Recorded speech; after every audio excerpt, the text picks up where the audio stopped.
நண்பர்களே, ஒரு கோயில்ல பாத்தீங்கன்னா நம்ம ஊத்துற பால் வெள்ளை நிறமா ஊத்துறோம். அது நம்ம கண்ணு முன்னாடியே நீல நிறமா மாறுது. அது என்ன மந்திரமா இல்ல மாயையா?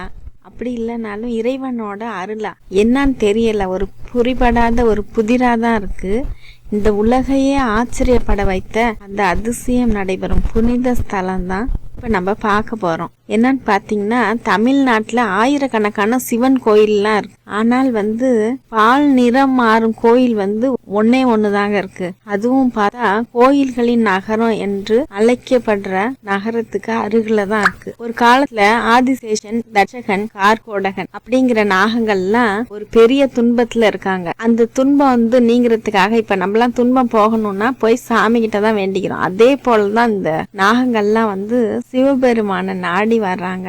எங்கன்னு பாத்தீங்கன்னா அதுதான் அந்த திருநாகேஸ்வரம். நாகர்கள் சிவனை வழிபட்டு அருள் பெற்றதால் தான் இது திருநாகேஸ்வரம் பேர் வருதுங்க. இந்த நாகர்கள் சிவனை வழிபட்டு அருள் பெறாங்க. இறைவனோட பேரே இந்த ஸ்தலத்துல நாகநாதர் தான். இப்ப ஒரு விஷயம் நம்ம சொல்றோம், அது கட்டாயம் உங்களை ஆச்சரியப்படதான் வைக்கும். இப்ப இந்த கோயில்ல ராகு பகவானுக்கு பால் அபிஷேகம் செய்யறப்ப பார்த்தா வெள்ளை நிறமா இருக்கும் பால். அது சில நொடியிலே நீல நிறமா மாறும். ஆனா அதே பால் கீழே விழுறப்ப மீண்டும் வெள்ளை நிறமா தான் மாறுது. இது எப்படி சாத்தியம் அப்படின்னு எல்லாம் ஆய்வு செய்யறாங்க. ஆனா இது வரைக்கும் இத பத்தின அறிவியல் விளக்கம் யாராலையும் கரெக்டா தெளிவா சொல்ல முடியல.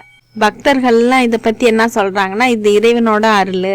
இறைவன் அருள் இருக்கிறதுனாலதான் இந்த பால் நீல நிறமா மாறி வருது. கோயில் பாத்தீங்கன்னா 1000 ஆண்டுகளுக்கு முன்பு சோழ மன்னர்களால் கட்டப்பட்டது. இந்த கோயில்ல போனீங்கன்னா ஒவ்வொரு தூண்லயும் ஒவ்வொரு சிற்பமும் ஒரு வரலாறோட கதையை பேசும். அது ஒரு கோயில் மட்டும் இல்லைங்க, அது ஒரு கால பயணம், கலை பயணமும் கூட. நண்பர்களே, ஏன் இங்க ஆயிரக்கணக்கான மக்கள் தினமும் வர்றாங்க தெரியுங்களா? ஏன்னா இங்க வழிபட்டா ராகு தோஷம் போகும், திருமண தடை நீங்கும், குழந்தை பாக்கியம் கிடைக்கும், வேலை தொழில் முன்னேற்றம் எல்லாம் கிடைக்குதுங்க. வாழ்க்கையில இந்த தடைகள் எல்லாம் விலகும். அதனாலதான் இந்த கோயில நம்ம நம்பிக்கையோட மையம் அப்படின்னே சொல்றோம். பொதுவா பாத்தீங்கன்னா நவகிரகங்கள்ல இந்த ராகு பகவான் பாம்பு உருவத்துலதான் இருப்பாரு. ஆனா இந்த கோயில்ல மட்டும் ராகு பகவான் மனித உருவத்துல தன் துணைவியாரோட காட்சி தராங்க. இந்த காட்சி மிகவும் அரிய காட்சி தான் இது.